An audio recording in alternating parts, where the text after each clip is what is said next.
चलिए आज की क्लास में हम लोग हिंदी का महत्वपूर्ण ऑब्जेक्टिव प्रश्न को पढ़ने वाले हैं, तो आप लोग इस वीडियो को शुरू से लास्ट तक जरूर देखिएगा।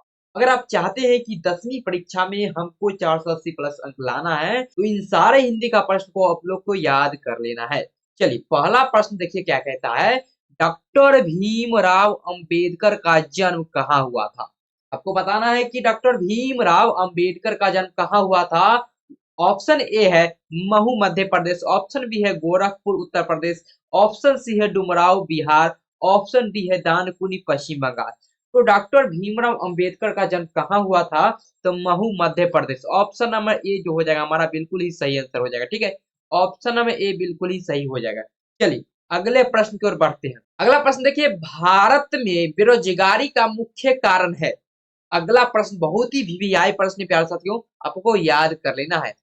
भारत में बेरोजगारी का मुख्य कारण क्या है? ऑप्शन ए है जाति प्रथा, ऑप्शन बी है दहेज प्रथा, ऑप्शन सी है अशिक्षा, ऑप्शन डी है भ्रष्टाचार। तो भारत में बेरोजगारी का मुख्य कारण क्या हो जाएगा? जाति प्रथा हो जाएगा। ऑप्शन नंबर ए जो हो जाएगा हमारा बिल्कुल ही सही आंसर हो जाएगा। ठीक है, आप लोग को याद कर लेना है। अब देखिए अगला प्रश्न। अगला प्रश्न कहता है विष के दांत, क्या विष के दांत कहानी के रचयिता कौन है? ऑप्शन ए में है अमरकांत, ऑप्शन बी में है नलिन विलोचन शर्मा, ऑप्शन सी में है यतीन्द्र, ऑप्शन डी है मैक्स मुलर। तो विष के दांत कहानी के रचयिता कौन हो जाएगा? ऑप्शन नंबर बी हो जाएगा नलिन विलोचन शर्मा, बिल्कुल ही करेक्ट आंसर हो जाएगा। क्या हो जाएगा? नलिन विलोचन शर्मा। ठीक है, ऑप्शन नंबर बी यहाँ पर बिल्कुल ही सही आंसर हो जाएगा। चलिए आप लोग को याद कर लेना है, आगे बढ़ते हैं। चलिए चौथा नंबर प्रश्न को देखिए, विष के दांत पाठ की विधा है। इसके दांत पाठ की विधा है, क्या है? एक निबंध है या व्यक्ति चित्र है या कविता है या कहानी है? तो विष के दांत पाठ की विधा क्या है? तो एक कहानी है। क्या है? एक कहानी है। ठीक है, विष के दांत क्या है? एक कहानी है। ऑप्शन नंबर डी बिल्कुल ही सही आंसर हो जाएगा। ठीक है, आप लोग को याद कर लेना है। अब देखिए पांचवा नंबर प्रश्न क्या कहता है। मैक्स मूलर का जन्म कब हुआ था? ऑप्शन ए में है 6 सितंबर 1823 को, ऑप्शन बी में है 6 अक्टूबर 1823 को, ऑप्शन सी में है 6 नवंबर 1827 को, ऑप्शन डी में है 6 दिसंबर 1827 को। तो मैक्स मूलर का जन्म कब हुआ था? 6 दिसंबर 1823 ईस्वी को हुआ था। ठीक है, आप लोग को याद कर लेना है, 6 दिसंबर 1823 ईस्वी को। ठीक है, ऑप्शन नंबर डी यहाँ पे बिल्कुल ही सही आंसर हो जाएगा, आप लोग को याद कर लेना है। अब देखिए छठा नंबर प्रश्न क्या कहता है।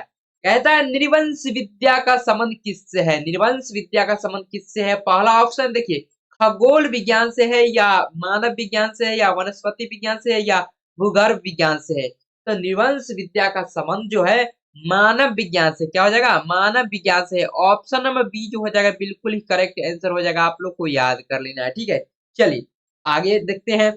अगला प्रश्न है, किस देश के लोग बड़े बड़े नख पसंद करते हैं? किस देश के लोग जो है बड़े बड़े नख पसंद करते हैं? अंग देश के या गंधार देश के या कैका देश के या गौर देश के? तो किस देश के?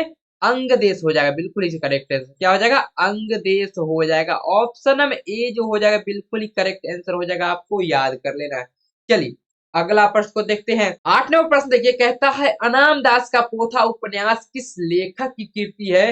वेरी वेरी मोस्ट इंपोर्टेंट प्रश्न है प्यारे साथियों, जल्दी से बताइए इसका आंसर क्या हो जाएगा। अनाम दास का पोथा उपन्यास किस लेखक की कृति है? ऑप्शन ए में है हजारी प्रसाद द्विवेदी, ऑप्शन बी में है यतीन्द्र मिश्र, ऑप्शन सी में है अमरकांत, ऑप्शन डी में है महात्मा गांधी। तो अनाम दास का पोथा उपन्यास किस लेखक की कृति है? हो जाएगा हजारी प्रसाद द्विवेदी। क्या हो जाएगा? Hazari Prasad Dwivedi. Option number A जो हो जाएगा बिल्कुल ही करेक्ट आंसर हो जाएगा, आपको याद कर लेना है। चलिए आगे देखते हैं। 9वां नंबर प्रश्न देखिए, कहता है हिंदी तथा इसकी विविध बोलियां किस लिपि में लिखी जाती है? हिंदी तथा इसकी विविध बोलियां किस लिपि में लिखी जाती है? ऑप्शन ए है देवनागरी, ऑप्शन बी है खरोष्ठी, ऑप्शन सी है तेलुगु, ऑप्शन डी है ब्राह्मी। तो हिंदी तथा इसकी विविध बोलियां किस लिपि में लिखी जाती है? तो देवनागरी लिपि में लिखी जाती है। किस लिपि में? देवनागरी लिपि में लिखी जाती है। ऑप्शन नंबर ए जो हो जाएगा बिल्कुल ही सही आंसर हो जाएगा। ठीक है, चलिए अगला प्रश्न को देखते हैं। 10 नंबर प्रश्न देखिए क्या कहता है। कहता है नेवारी भाषाएं किस लिपि में लिखी जाती है? नेवारी भाषाएं जो है किस लिपि में लिखी जाती है? देवनागरी में लिखी जाती है या खरोष्टी में या सौर सेनी में या ब्राह्मी में? तो नेवारी भाषाएं जो है देवनागरी लिपि में लिखी जाती है, आप लोग को याद कर लेना है। ऑप्शन नंबर ए यहाँ पर बिल्कुल ही करेक्ट आंसर हो जाएगा। चलिए आगे बढ़ते हैं। 11वां प्रश्न देखिए, कहता है बिरजू महाराज को संगीत नाटक अकादमी अवार्ड कब प्राप्त हुआ? वेरी वेरी मोस्ट इंपोर्टेंट प्रश्न है प्यारे साथियों। बिरजू महाराज को संगीत नाटक अकादमी पुरस्कार कब प्राप्त हुआ? तो 27 साल की उम्र में प्राप्त हुआ। कब प्राप्त हुआ? 27 साल की उम्र में प्राप्त हुआ। ठीक है, ऑप्शन नंबर ए जो हो जाएगा बिल्कुल ही करेक्ट आंसर हो जाएगा। ठीक है, चलिए आगे बढ़ते हैं। 12वां प्रश्न देखिए, 12वां प्रश्न कहता है बिरजू महाराज को तालीम किससे मिली? वेरी वेरी मोस्ट इंपोर्टेंट प्रश्न है। बिरजू महाराज को तालीम किससे मिली? दादा से या बाबूजी से या नाना से या चाचा से?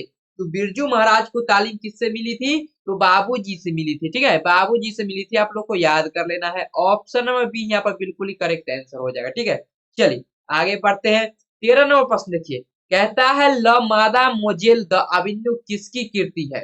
वेरी वेरी मोस्ट इंपोर्टेंट प्रश्न ये भी। ठीक है, वेरी वेरी मोस्ट इंपोर्टेंट प्रश्न है। ऑप्शन ए में देखिए क्या है, लियोनार्डो दा विंची या पिकासो या रविन्द्रनाथ टैगोर या विसेंट वैन गो। ठीक है, क्या हो जाएगा? लमादा मोजेल दाविन्यो किसकी कीर्ति है? तो पिकासो की है। किसकी है? पिकासो की है। ऑप्शन नंबर बी जो हो जाएगा बिल्कुल ही करेक्ट आंसर हो जाएगा। ठीक है, चलिए आगे देखते हैं। 14वां प्रश्न क्या कहता है? कहता है ला सतरुजा क्या है? ला सतरुजा क्या था? ला सतरुजा क्या था? विद्यालय था या शहर था या गांव था या ईसाई मठ था? तो ला सतरुजा जो था एक ईसाई मठ था। क्या था? ईसाई मठ। ऑप्शन नंबर डी बिल्कुल ही करेक्ट आंसर हो जाएगा यहाँ पर। चलिए आगे बढ़ते हैं। 15वां प्रश्न कहता है मछली शीर्षक पाठ में खरीदी गई मछली में कितनी मछली जिंदा थी? 2, 3, 4, 5। मछली शीर्षक पाठ में खरीदी गई मछली में कितनी मछली जिंदा थी? तो 2 मछली जिंदा थी। ठीक है, 2 मछली जिंदा थी। ऑप्शन नंबर ए बिल्कुल ही करेक्ट आंसर हो जाएगा। चलिए आगे बढ़ते हैं। 16वां प्रश्न देखिए क्या कहता है? मछली किस प्रकार की कहानी है? मछली किस प्रकार की कहानी है? मनोवैज्ञानिक है या सामाजिक है या ऐतिहासिक है या सांस्कृतिक है? तो मछली जो है एक सामाजिक कहानी है। ऑप्शन नंबर बी यहाँ पर बिल्कुल ही सही आंसर हो जाएगा। चलिए आगे बढ़ते हैं।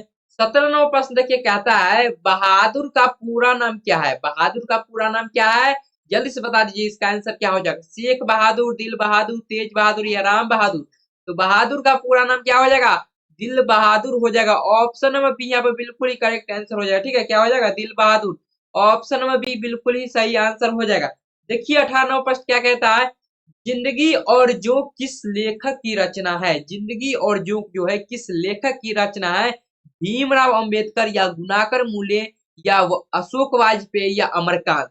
तो जिंदगी और जोक किस लेखक की रचना है? तो किस लेखक की हो जाएगा प्यारे साथियों? गुनाकर मूले हो जाएगा। ठीक है, गुनाकर मूले जी का है। ठीक है, ऑप्शन नंबर बी बिल्कुल ही सही आंसर हो जाएगा। जिंदगी और जोक किस लेखक की रचना है? तो गुनाकर मूले का है। ठीक है, ऑप्शन नंबर बी बिल्कुल ही सही आंसर हो जाएगा।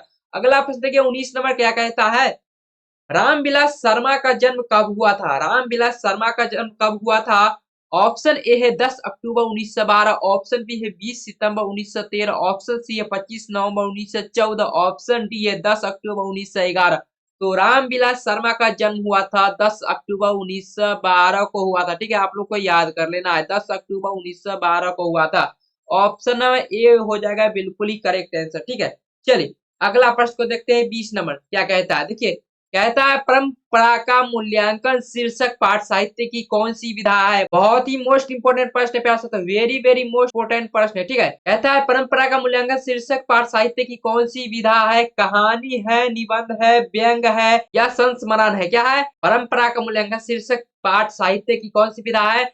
एक निबंध है। क्या है? एक निबंध है। ऑप्शन नंबर बी जो हो जाएगा बिल्कुल ही सही आंसर हो जाएगा। ठीक है, ऑप्शन नंबर बी बिल्कुल ही सही आंसर हो जाएगा। अब आप लोग कमेंट करके बताइए कि आपका 20 में से कितना सही हुआ। अगर 15 प्लस सही हुआ तो आपकी तैयारी बहुत अच्छी चल रही है।